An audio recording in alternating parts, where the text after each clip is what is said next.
வணக்கம் மக்களே. அடுத்த முதல்வர் எடப்பாடியா? ஜோதிடர் சொன்ன ஒரு ரகசியம். தமிழக அரசியலில் வந்த பரபரப்பான இந்த தகவலை பற்றி இந்த வீடியோவில் ரொம்ப விரிவான ஒரு தொகுப்பாக பார்க்கலாம் வாங்க.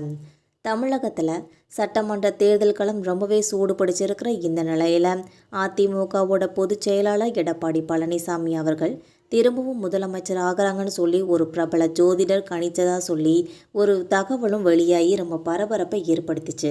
திருப்பூரை சேர்ந்த பிரபல ஜோதிடர் ரிஷியானந்தாங்கிறவர் எடப்பாடி பழனிசாமியோட தன்னோட மனைவியோட போய் ஜாதகம் பார்த்ததாகவும் அப்போது அவருக்கு ராஜயோகம் இருக்கிறதாகவும் ஜோதிடர் சொன்னாங்கன்னு சொல்லி ஒரு முன்னணி வார இதழில் செய்தி ஒன்று வெளியாகிருந்துச்சு. அந்த செய்தியில் எடப்பாடி பழனிசாமிக்கு தற்போது புதன் திசை நடக்கிறதாகவும் சூரியன் வலுவாக இருக்கிறதுனால அவர் தேர்தலில் வெற்றி பெற்று திரும்பவும் முதலமைச்சர் ஆவதற்கான வாய்ப்புகள் அதிகம் இருக்கிறதாகவும் ரிஷியானந்தா அவர்கள் கணிச்சதாக சொல்லப்பட்டிருந்துச்சு. இந்த தகவல் சமூக வலைதளத்தில் ரொம்ப பரவலாக பரவிட்டு இருந்துச்சு. இது அதிமுக தொண்டர்கள்கிட்ட ஒரு உற்சாகத்தையும் ஏற்படுத்துச்சுன்னே சொல்லலாம். இருந்தாலும் அரசியல் வட்டாரத்தில் ஒரு பெரும் விவாத பொருளாகவும் மாறிச்சு. இந்த நிலையில தான் இந்த தகவலை ஜோதிடர் ரிஷியானந்தர் அவர்கள் முற்றிலும் மறுத்திருக்காங்க. திருப்பூரில் செய்தியாளர்களை சந்தித்து பேசிய அவர் தான் இது போன்ற எந்த கருத்தையும் யாரிடமும் சொல்லலை. எடப்பாடி பழனிசாமி நான் இதுவரை நேரில் பார்த்ததே இல்லைன்னு சொல்லி ஒரு அதிர்ச்சியான தகவலையும் சொல்லியிருக்காங்க. இந்த விளக்கம் அரசியல் களத்தில் நிலவி வந்த யூகங்களுக்கு ஒரு முற்றுப்புள்ளி வைக்கிற வகையில் அமைஞ்சிருக்குன்னே சொல்லலாம்.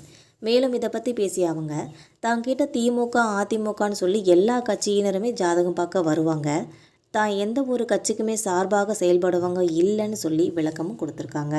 தேர்தல் சமயத்தில் இது போன்ற கணிப்புகள் ஒரு பெரும் தாக்கத்தை ஏற்படுத்துங்கிறதுனால நான் ஒருபோதும் பொதுவெளியில் இதுவான முடிவுகளை அறிவிக்கவே மாட்டேன்னு சொல்லி அவர் உறுதியாக வெளிப்பட தெரிவிச்சிருக்காங்க.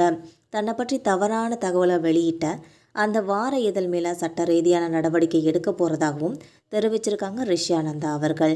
இது தன்னை சிக்க வைக்கிறதுக்காக செய்யப்பட்ட ஒரு அரசியல் சதின்னு சொல்லியும் குற்றம் சாட்டியிருக்காங்க. ஆதாரங்களோட இந்த விவகாரத்தோட பின்னணியை ரொம்ப விரைவில் வெளிப்படுத்துவேன்னு சொல்லி அவங்க சொல்லியிருக்கிற இந்த செய்தி தமிழக அரசியலில் திரும்பவும் ஒரு புதிய பரபரப்பை ஏற்படுத்தியிருக்குன்னே சொல்லலாம். மேலும் இவர் திருப்பூரை சேர்ந்த ஒரு பிரபல ஜோதிடர் ரிஷியானந்தா என்பவர் என்பது குறிப்பிடத்தக்கது. இவங்க கிட்ட எடப்பாடி பழனிசாமி அவர்களும் அவங்களோட மனைவியும் போய் ஜாதகம் பார்த்ததாகவும் அப்போ அவங்களுக்கு ராஜயோகம் இருக்கிறதாகவும் ஜோதிடர் சொல்லியதாக ஒரு முன்னணி வார இதழில் தான் இந்த செய்தி வெளியாகி ஒரு அரசியலில் பெரும் பரபரப்பை ஏற்படுத்திச்சு. இப்போ இந்த செய்தி மறுக்கப்பட்டிருக்கிறது என்பது உண்மை.